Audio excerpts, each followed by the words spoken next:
Hi, my name's Josh Mahony, Chief Market Analyst at Scope Markets. Let's look ahead to the upcoming FOMC meeting on Wednesday, the 1st of May, kickstarting a new month with a bang, with markets really looking for guidance on exactly how much they should be expecting to see a rate cut this year or not at all, because the expectations of that rate cut, that first rate cut, just keeps getting pushed back and back and back. Now markets pricing it in for December. And this comes off the back of a number of key data points. We'll get into that. But first and foremost, let's look at market expectations for this meeting. 97.4% chance attributed to a rate pause, just 2.6% cut. So this seems like a bit of a foregone conclusion that we will see the FOMC essentially keep rates steady according to market expectations. If you look further out through the year, we've got 6 meetings left this year, and there are a few that we expect to see rate cuts. Now, according to this, we're looking for a potential rate cut in September. Some sources have pushed it back into December. Ultimately, markets expecting now between 1 and 2 rate cuts over the course of this year. And certainly, as I will get into, the inflation environment doesn't really allow for much when it comes to Federal Reserve easing. That comes despite the fact that in the past they have laid out expectations of 3 rate cuts this year. And that is what's highlighted here. This was the dot plot provided just in March 2024. So not so long ago, we did see the expectation of 3 rate cuts this year. Well, what a difference a month makes. And certainly just over a month later, we're now in a position where markets are looking for 2 or 1 rate cuts. So previously, earlier in the year, we were talking about the possibility of 7 rate cuts that the markets were expecting, but the Federal Reserve had laid out around about 3. Now we're seeing markets expecting 2 or 1. Federal Reserve's last dot plot pointed towards 3 once again. So we're not seeing a dot plot this time around. That comes in the June meeting. But certainly the outlook from Jay Powell will be absolutely key at this meeting for us to be able to gauge exactly how much we should be expecting from the Federal Reserve this time around. One of the meetings that did see significant adjustments in terms of pricing over the last month has been the June meeting. It went from over 60% a month ago, expectation of a rate cut, to around about 10 today. So that adjustment has been part of the reason why we've seen this dollar upside, and part of the reason that we've seen this weakness in terms of equity markets over the course of April thus far. And a similar kind of thing has taken shape over the course of the past month when it comes to the December meeting. So this is interesting because it gives us a guideline of exactly how things will shape up over the course of this year. And you can see essentially expectations for a decline down to 1, 2, 3, 4 rate cuts, 425 to 450. That's pretty much gone. 3 rate cuts, that's largely gone. And now we're sort of stuck between 2 rate cuts and what looks like here, more likely 1 rate cut, which is just below 40%. So this FedWatch tool does differ from that Reuters icon projection, but nonetheless, it's between 1 and 2 rate cuts as markets are currently expecting. And that adjustment over the course of the past month has been notable. That doesn't necessarily mean that it's over. We can see further adjustments from 2 to 1 or 1 to 0, because I think there's a good chance that we don't necessarily see a rate cut taking shape over the course of this year. Here's the latest core PCE and PCE numbers.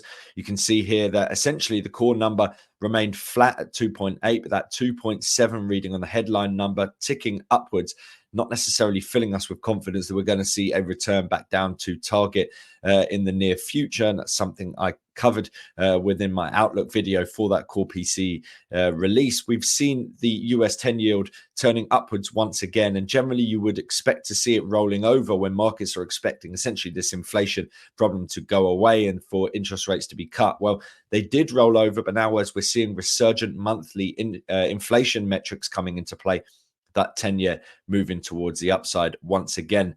The latest GDP number came out just the other day, and we saw a move towards the downside in terms of that reading. As you can see here, a significant downward impact from trade in particular.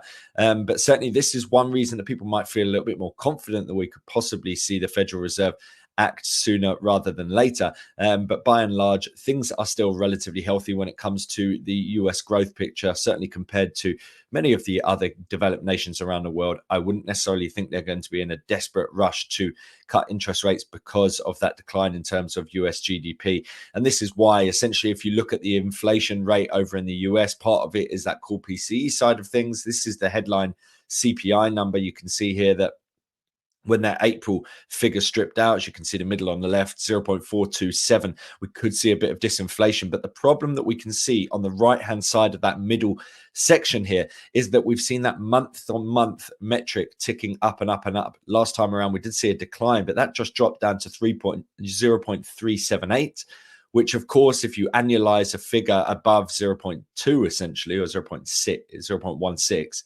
then it gets annualized above 2%. So for them to get on target, they need to get below that target rate that I've drawn onto this. So that horizontal line in the middle section of this chart does not fall on 2%. It's just below that because we need to see that annualized out to 2%. And whilst we saw a couple of readings below that figure over the past 12 months, there have been plenty of metrics above that line. And that highlights the fact that the US economy continues to move on a trajectory in terms of price that is over and above the US Federal Reserve's 2% target.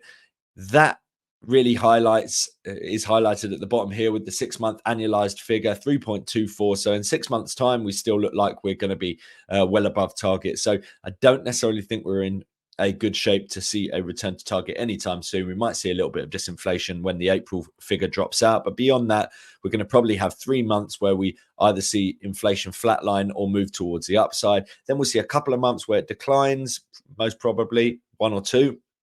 But then we're at 3.5 at the moment anyway. So what we're going to do, potentially get down to 3% by the sort of third quarter, doesn't necessarily look like it's shaping up for a interest rate cut anytime soon from the Federal Reserve, unless they desperately want to, and in which case you've got to look towards their US data, and it doesn't necessarily look too bad in terms of the US economic outlook. Certainly not enough to start forcing their hand. So let's look at some charts here. First and foremost, this is the US dollar index. If we're talking about the possibility of the Federal Reserve moving from an outlook where they were saying, according to the dot plot, that we're going to see 3 rate cuts this year, and now we're essentially going to have to see Jay Powell pushing back on that, well, then it does point towards a possible hawkish tone coming into play here, and possibly even talk of a rate hike if need be. Probably more likely saying that they stand ready to act in either direction, just depending on the data. It's probably the better way that Jay Powell might put it. But if he comes out with relatively hawkish statements or less dovish statements, then you have the possibility of upside in terms of the US dollar. And we can see that here with this bull flag taking shape. The expectation on my part is that we could see a breakout towards the upside, but it makes a lot of sense to essentially follow this pattern that's playing out here on the 4-hour chart. And as things stand, we still do remain within this bearish trend. The rally into the 76.4 Fibonacci resistance level at the moment has capped it, and you're seeing some weakness coming back into play here. So we need to see a breakthrough 106.395 to point towards the end of this phase and the beginning of potentially another bullish breakout phase here for the US dollar index. Well, what happens to gold if we were to see that play out? This is the dollar index projected over the price of gold. Let's just look in terms of the daily time frame. Certainly you can see over 2024 thus far that the correlation has been pretty strong, a little bit questionable back here, but certainly they've been playing out hand in hand more recently. And that points towards gold and the US dollar both taking on the same kind of role, haven or not, non-haven essentially, which certainly isn't always the case. You can see there's prolonged periods where, bear in mind, gold is valued in the US dollars here. So you would think there'd be an inverse correlation. If you see a particularly strong US dollar, then you see gold weaken. As things stand, we're seeing them sort of playing out hand in hand. So that would point towards that sort of risk off play also benefiting gold. That is a relatively recent relationship that has been taken hold, and we sort of see it interchange between these two relationships. You can see here February we took on that opposite role, and similar kind of thing here in December. more recently taking on a sort of positive relationship. So that points towards a possibility of upside if we see the US dollar moving towards the upside. But certainly interesting to overlay the two and understand the relationship between the two, given the fact that that is not always the case. You're seeing an interesting development here, though. If you're looking at, say, the dollar index, you're seeing the rally and then retracement, the potential for a breakout towards the upside. So let's look on the daily time frame. So rally, flag, rally, pullback, rally. You're seeing that here in terms of the price of gold as well. But certainly the rally that we're seeing at the moment doesn't necessarily look too encouraging, quite frankly. If you're looking at this as a sort of flag kind of maneuver that we're seeing for the US dollar, that sell-off that we saw here in terms of gold does, to me, throw up a bit of a warning sign that we could see this near-term rally falter once more, and we can see it once again on that 4-hour chart that we're seeing this rally. But generally, if you look at the sort of pitch of these moves, that sharp move lower does give me a warning sign that this could potentially be a move that ultimately breaks back down again. So the possibility of that inverse correlation coming back into play. So keep an eye out for gold. Certainly, again, a lot of the time it's down to that intraday trend, and we can see here, that pattern of higher lows will be key. So if we start breaking through, say, 2326 over the near term, that could point towards it rolling over, but we'll track this as it progresses going forward. And then in terms of US equities, well, US equities have been having a bit of a tough time of late, and that has essentially come alongside that sort of pullback in terms of the US dollar.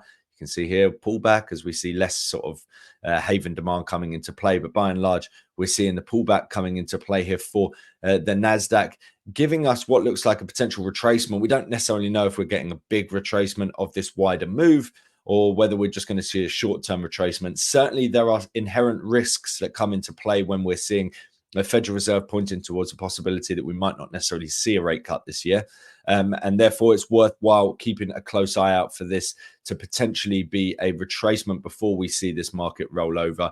If you're looking at sort of fib levels, you'd be looking at, let's just try and get a couple more on there. So 61.8, where are we? Around 50 at the moment. Yep. So we're at the 50 at the moment. That notably comes in pretty much slap bang on that first swing low on the way out of this uptrend, which falls at 17765. So will that hold? Will the 50 hold? Possibly. But if we see a deeper rally, I would think that might be at risk by the time we get to Wednesday because of the possibility of a more hawkish outlook and hesitant outlook from the Federal Reserve. They've got to be looking at the same numbers and more from me. And I don't necessarily think that we're looking at an environment that makes me think we're going to see a return to target for inflation anytime soon. US GDP might make some people believe that they're in a position where they might want to cut sometime soon, but I don't necessarily see it happening. I think it's likely to be pushed right back into 2025. And as we move throughout the year, it's likely that this kind of rhetoric is likely to be dialed up. Quite how much the Federal Reserve want to give away on this and how much they just want to say that they're data dependent, that remains to be seen. But certainly a really key meeting for traders to be keeping an eye out for. I've given you some insight over the likes of the US dollar, the likes of gold and the Nasdaq. Bear in mind, the Nasdaq is also going to be heavily influenced by earnings season. I've got an outlook for this week's key earnings from the likes of Apple, Amazon, and MasterCard. So make sure to check that out. But certainly this FOMC meeting makes up probably the most important report of the week. And second behind that will be the Eurozone inflation release, which I've got a video out for as well. Absolutely key. That also could make or break the hopes of a June rate cut from the ECB. I think there's a good chance that they might be overplaying those chances. So make sure to check that out as well.